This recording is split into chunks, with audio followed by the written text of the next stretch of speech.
दोस्तों उत्तर प्रदेश सरकार की तरफ से पेंशन को लेके एक नई अपडेट आ गई है। वृद्धा पेंशन, विधवा पेंशन और दिव्यांग पेंशन का जो लोग इंतजार कर रहे हैं, अप्रैल मई जून की तिमाही का किस्त का पैसा नहीं पहुंचा है। लोग परेशान हैं। समाज कल्याण विभाग की तरफ से क्या बड़ी वजह सामने आई है और सबसे बड़ा जो सवाल है, पेंशन का पैसा किस तारीख तक आपके खाते में आएगा। वीडियो को बिना स्किप किए आप लोग बिल्कुल अंत तक देखिएगा और आप लोग चैनल को सब्सक्राइब कर लेना है और बेल आइकन को भी प्रेस कर लेना है। चलिए दोस्तों शुरू करते हैं। यानी सरकार इस समय पूरे उत्तर प्रदेश में एक व्यापक वेरिफिकेशन ड्राइव चला रही है। विभाग को पता चला है कि हजारों ऐसे लोग पेंशन ले रहे हैं जो लोग यहाँ पर इस दुनिया में नहीं हैं या फिर अपात्र हैं। इसी छटनी की वजह से लिस्ट को बार बार फ़िल्टर किया जा रहा है, जिससे काम में देरी हो रही है। दोस्तों अभी तक उत्तर प्रदेश में पेंशन का सत्यापन वेरिफिकेशन हो रहा है।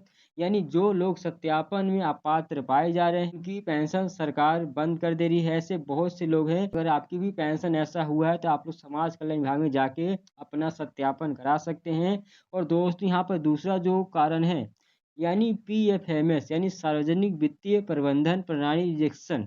यानी इस बार सरकार सीधे डीबीटी यानी डायरेक्ट बेनिफिट ट्रांसफर के माध्यम से पैसा भेज रही है। जिन लोगों के बैंक खाते में नाम की स्पेलिंग या आधार कार्ड में मैच नहीं खा रही है, उनका डेटा पीएफएमएस पोर्टल पे रिजेक्ट हो जा रहा है। यानी दोस्तों अब ऐसा हो रहा है, पहले क्या होता था, अगर कुछ भी थोड़ा सा मिस्टेक रहता था तब भी आपका जो पेंशन का पैसा है वो खाते में आ जाता था। लेकिन दोस्तों अब यहाँ पर जैसा आपके आधार कार्ड में नाम है, जो भी डीओबी है, जैसा भी आपके आधार कार्ड में डिटेल है, अगर वह पेंशन में मौजूद नहीं है तो आप लोग को पेंशन का पैसा नहीं मिलेगा। और वही डेटा आपका बैंक अकाउंट में अगर नहीं है, जैसे आधार में जो नाम है, आपके बैंक में कुछ और नाम है, तो आप लोग को जो पैसा है नहीं मिलेगा। ये आपको अपडेट करना होगा या तो समाज कल्याण विभाग में जाके इसको आप लोग को सही करवाना होगा, तभी जो आपका पैसा है आएगा। अब दोस्तों तीसरा जो कारण है, यानी ई केवाईसी और आधार लिंकिंग का काम। यानी ये सबसे बड़ी वजह है कि सरकार ने बार बार मौका दिया था कि सभी लाभार्थी अपने पेंशन खाते की केवाईसी करवा लें और बैंक खाते को आधार से सीड यानी आधार सीडिंग करवा लें। जिन लोगों ने यह काम नहीं किया है, सरकार ने उनके पेमेंट पर अस्थायी रोक लगा दी है। यानी दोस्तों आप लोग को बता दूं, आधार से आप लोग का अगर बैंक लिंक है तो आपका आधार डीबीटी का जो प्रोसेस है वो अलग होता है।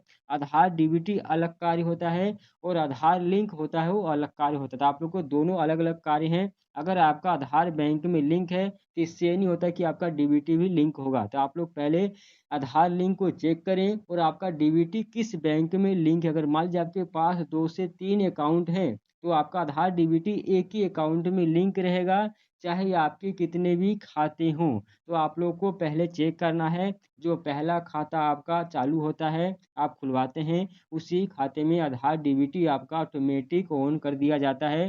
अब उसके बाद दूसरा जब खाता आप लोग खुलवाए होंगे तो उसमें आधार डीबीटी नहीं लिंक होता है। यानी पहले ही खाते में लिंक होता है। आप लोग को पहले चेक कर लेना है किस बैंक में आपका आधार डीबीटी लिंक है, उसी में आपका पेंशन का पैसा जाएगा। तो आप लोग जाके चेक कर लेना डीबीटी वाले खाते को पैसा आया है कि नहीं।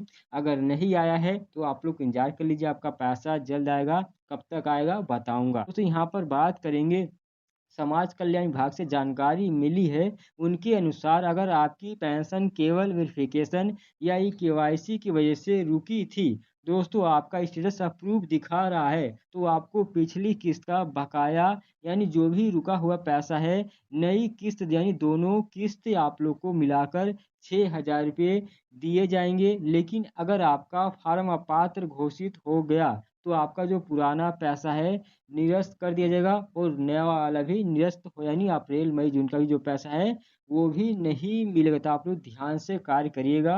अब दोस्तों यहाँ पर बात कर लेते हैं, रही बात यह है कि दिव्यांग लाभार्थियों का विकलांग पेंशन, तो उनके डेटा के सत्यापन पे थोड़ा सा ज़्यादा समय लग रहा है, क्योंकि उनके जो यूडीआई कार्ड है उनमें मिलान किया जा रहा है। दिव्यांग भाइयों की रुकी हुई पेंशन यानी इसी नई किस्त के साथ जारी की जाएगी। यानी दोस्तों जो आपका ऑडिट कार्ड है उसको दोस्तों मिलान किया जा रहा है, यानी जो आपके आधार कार्ड में नाम है वही आपके सर्टिफिकेट पे है कि नहीं है, यानी सभी आपका बैंक में नाम है कि नहीं है, यानी सभी आप लोग का कागज़ का भी मिलान हो रहा है। यहाँ पर दोस्तों जीवित हैं, मृत हैं, उसका भी मिलान किया जा रहा है। यानी सरकार बहुत ही बारीकी से अब की बार आप लोग का वेरिफिकेशन कर रही है। दोस्तों यहाँ पर बात करते हैं फाइनल तारीख कब और किस दिन आपका पैसा आएगा। दोस्तों सबसे मुख्य सवाल पर यानी पेंशन का पैसा कब तक खाते में डाला जाएगा? क्या इसी महीने जुलाई में या अगले महीने अगस्त में आएगा? यानी दोस्तों अगस्त में भी आपका पैसा यहाँ पर सरकार डालने वाली है। देख सकते हैं यहाँ पर ध्यान से सुनिए। समाज कल्याण विभाग के सूत्रों के अनुसार पेंशन की जो फाइलें हैं पूरी तरह से क्लियर कर ली गई हैं। 25 जुलाई तक सभी पीपीओ प्रोसेस कर दिए जाएंगे और दोस्तों जुलाई की आखिरी 4 कार्य दिवसों में यानी 28 जुलाई से लेकर 31 जुलाई के बीच पेंशन का पैसा खातों में भेजने का कार्य शुरू कर दिया जाएगा। अब दोस्तों जिन लोगों का डेटा पूरी तरह से साफ नहीं है उन्हें इसी महीने जुलाई के अंत तक पैसा मिल जाएगा, लेकिन जिन जिलों में सत्यापन का काम थोड़ा धीमा और वहां के लाभार्थियों को अगस्त के पहले सप्ताह यानी 1 अगस्त से लेकर 7 अगस्त तक आपका जो पेंशन का पैसा है यानी मिलने की उम्मीद है। यानी सरकार अब ज़्यादा देरी नहीं करेगी, पैसा बेहद आपके करीब। दोस्तों आप लोग चैनल पे पहली बार आए सब्सक्राइब जरूर कर लेना है और वीडियो अच्छी लगे तो लाइक करना, कमेंट करना और दोस्तों इस वीडियो को शेयर भी करना। चलिए मिलते हैं दोस्तों नए वीडियो में।